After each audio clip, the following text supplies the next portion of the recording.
RCB Chinnaswamy stadium బయట జరిగిన stampede people will never be able to forget about it. There were 11 lives that were lost. 11 మంది ప్రాణాలు కోల్పోయారు. More than 65 people were injured in the unfortunate incident that took place. ఇమ్మీడియట్గా Karnataka CM Siddaramaiah ordered an enquiry and ఆ ఎంక్వైరీలో RCB మేనేజ్మెంట్ని, Karnataka state cricket అసోసియేషన్ని and ఆ event organize చేసిన డిఎన్ఏ ఎంటర్టైన్మెంట్ వీళ్ళ ముగ్గురిపై చాలా కఠినంగా, చాలా స్ట్రిక్ట్గా the case is going on, the investigation is going on. Several arrest were also made. కొంతమందిని అరెస్ట్ కూడా చేశారు. మరి ఇలా ఉన్న పరిస్థితుల్లో మోర్ అరెస్ట్ విల్ హ్యాపెన్ అని డిబేట్ జరుగుతున్నప్పుడు there is a rumour that the RCB team will be banned from IPL. యూజువల్గా ఐపీఎల్లో టీమ్స్ బ్యాన్ అవ్వడం అనేది కొత్త ఏమీ కాదు. పాస్ట్లో మనం చూసుకుంటే Chennai super Kings and Rajasthan Royals ఈ రెండు టీమ్స్పై స్పాట్ ఫిక్సింగ్ అలిగేషన్స్ రూపంలో both teams were banned from the IPL. మరి ఆర్సీబీ అసలు బ్యాన్ అవుతుందా? ఆర్సీబీ బ్యాన్ అని ఆల్రెడీ ట్రెండింగ్ ఉంది. And there is a fake news also that's doing the rounds. ఆ fake news ఏంటంటే ఐపీఎల్ అఫీషియల్ ఇన్స్టాగ్రామ్ అకౌంట్ వాళ్ళు ఆర్సీబీని unfollow చేశారని చెప్పేసి. That is not true. That is just fake and bogus. So IPL is following RCB. Please don't believe such rumours. కానీ ఒకసారి చూసుకున్నట్లయితే IPL ఒక private governing body అయినప్పటికీ it is run by the rules set by BCCI. BCCI ఉన్న క్లాజుల్లో very important clause is this: ప్రతి IPL టీమ్కి public సేఫ్టీపై చాలా రెస్పాన్సిబిలిటీ ఉండాలి అనేది బీసీసీఐ ఇచ్చిన వెరీ ఇంపార్టెంట్ క్లాజ్. మరి అందుకనే ఆర్సీబీ టీం చూసుకున్నట్లయితే they did not really care about the public safety. ఒకవేళ పబ్లిక్ సేఫ్టీ గురించి ఆలోచించే వాళ్ళే అయి ఉంటే ఆ ఈవెంట్ని, ఆ ఫెలిసిటేషన్ ఈవెంట్ అనండి ఆర్ విక్టరీ పరేడ్ అనండి, they would have kept it 3-4 days after.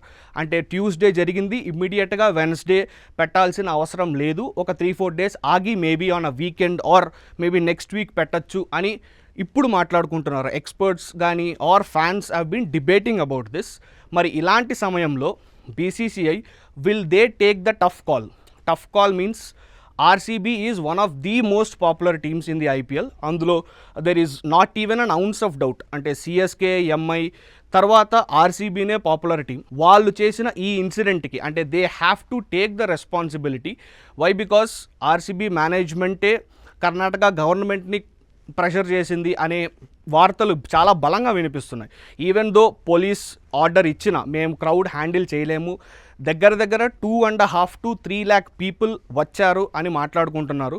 So ఇలాంటి సమయంలో ఆర్సీబీ పైన there should definitely be a strict action taken by the BCCI అని లా ఎక్స్పర్ట్స్ అవ్వచ్చు ఆర్ ఇన్ జనరల్ పీపుల్ మధ్య ఉన్న opinion అయితే ఇదే. కానీ will BCCI take the call? Because the inquiry is currently going on and all these are right now just rumors అనే చెప్పుకోవాలి.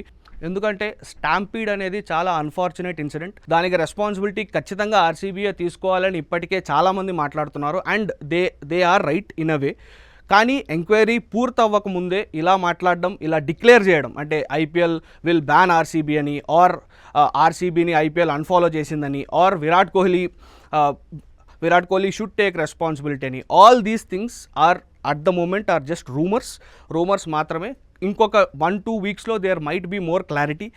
అప్పుడు అసలు ఆర్సీబీపై ఎటువంటి చర్యలు తీసుకుంటుంది బీసీసీఐ అనేది we'll have to wait and see. There are multiple options. Permanent ban అనేది possible కాదు because of what RCB means to the IPL and the value they bring to the IPL. Maybe ఒక temporary ban or ఒక warning, ఒక strict warning ఇవ్వడం కానీ. But BCCI will make it clear that there are no felicitations or victory parades or any sort of ceremonies that will happen in the future. ఎందుకంటే cricket అనేది ఇండియాలో ఒక పెద్ద religion అని చెప్పుకోవాలి. సో ఇలాంటి విషయాలు జరిగినప్పుడు పరిణామాలు ఎంత సివియర్గా ఉంటాయో మొన్న జరిగిన ఇన్సిడెంటే ఒక స్టార్క్ ఎగ్జాంపుల్, ఒక భయంకరమైన ఉదాహరణ. సో అలాంటివి జరగకుండా ఉండాలంటే these sort of victory parades should stop. So దీనిపై ఆర్సీబీ బ్యాన్ అవ్వడంపై ఆర్ ఆర్సీబీ బ్యాన్ రూమర్స్పై మీరేమనుకుంటున్నారో please share in the comments. Thank you.